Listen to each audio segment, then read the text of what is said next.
Okay, morning second years. I really wanted to make a video just because so many people were making mistakes using the distance formula whenever there was a negative number in the points. So I want to run through how we handle negative numbers using this formula. So I also want to say that every single time I do one of these questions, I write out the formula again, or at least I would have it on the page where I'm working so that I can reference it. Because if you don't do that, you're just going to make mistakes. And if you keep writing it out again and again, it gets to the point where you just know it off by heart. Now, you don't have to know this off by heart. It does appear in the tables books that you get in your exam, but write it out every time so that you have it there to reference. So we start off, we have our 2 points, negative number in each pair.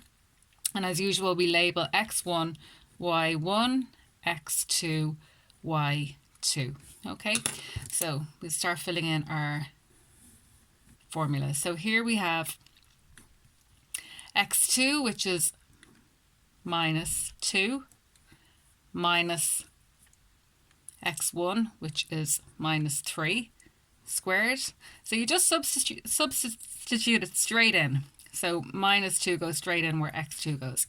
And then we have plus y2 minus y1. So y2 is 4, and then we have 4 minus, and it's minus 2. So it's minus 2, like so.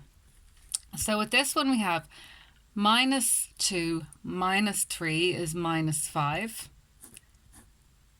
squared, plus 4 minus 2. So in this case, when we have a bracket right in front, when we have a minus right in front of a bracket, we multiply. So we say the minus by the minus is the plus. So that changes it into a plus. So we have 4 minus 2 is the same as 4 plus 2 in that case, and that's squared. So minus 5 squared, well, minus 5 multiplied by minus 5, and minus by a minus is a plus, so that gives us plus 25. And if you find this stuff really confusing, do it on your calculator. Minus 5 multiplied by minus 5 on your calculator. Plus 4 plus 2 is equal to 6 squared, which is 36. So we end up with 25 plus 36, which is square root of 61. And if we put that into our calculator, square root 61 equals 7.8.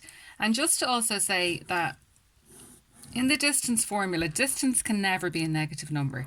So should it ever happen that you get a negative value, you need to remember to change that to a positive value, because distance can never be negative. But in your case, in the questions that you guys do, that shouldn't really happen. It should always be a positive value. So if you've got a negative value, you've done something wrong.